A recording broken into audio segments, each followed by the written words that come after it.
নমস্কাৰ বন্ধুসকল, জিকে আছাম ইউটিউব চেনেলৰ নতুন এটা ভিডিঅ'লৈ আপোনালোক সকলোকে স্বাগতম জনাইছোঁ। আশা কৰোঁ সকলো ভালে আছে। বন্ধুসকল, আজি মই লৈ আহিছোঁ আছাম পুলিচ এডিআৰই এক্সামৰ বাবে গুৰুত্বপূৰ্ণ কেইটামান কুৱেশ্যন এনচাৰ। বন্ধুসকল, দেৰি নকৰি ভিডিঅ'টো পিনি আমি আগবাঢ়োঁ।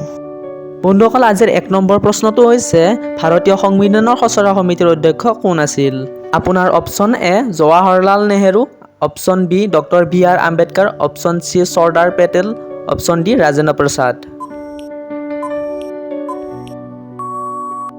আপোনাৰ শুদ্ধ উত্তৰটো হৈছে option B doctor BR. Ambedkar.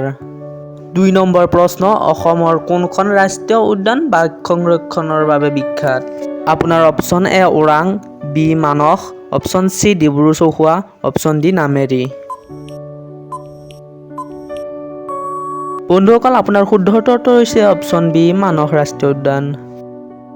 বন্ধুসকল, 3 নম্বৰ প্ৰশ্নটো হৈছে ভাৰতৰ সৰ্বোচ্চ অসামৰিক বঁটা কি? আপোনাৰ option A Padma Vibhushan, option B Bharat Ratna, option C Padma Bhushan, option D Padma Shri. আপোনাৰ শুদ্ধ উত্তৰটো হৈছে অপশ্যন বি ভাৰত ৰত্ন। বন্ধুসকল, 4 নম্বৰ প্ৰশ্নটো হৈছে অসমৰ সৰ্বাধিক চাহ উৎপাদন কৰা জিলা কোনখন?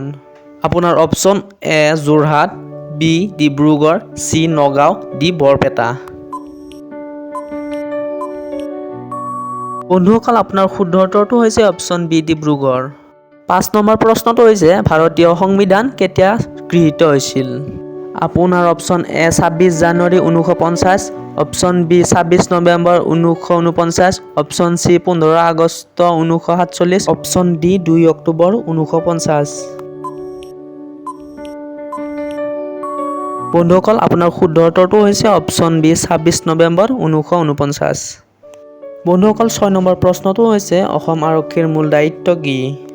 আপোনাৰ অপশ্যন এ আইন শৃংখলা ৰক্ষা কৰা, অপশ্যন বি কৰ সংৰক্ষণ কৰা, অপশ্যন চি ৰেল চলোৱা, অপশ্যন ডি ডাক সেৱা আগবঢ়োৱা। আপোনাৰ শুদ্ধ উত্তৰটো হৈছে অপশ্যন এ আইন শৃংখলা ৰক্ষা কৰা। বন্ধুসকল, আজি ভিডিঅ'টো এইখিনি আছিল। যদি ভিডিঅ'টো চাই ভাল লাগিছে তেনেহ'লে like, comment, share and subscribe কৰিবলৈ একদম নাপাহৰিব।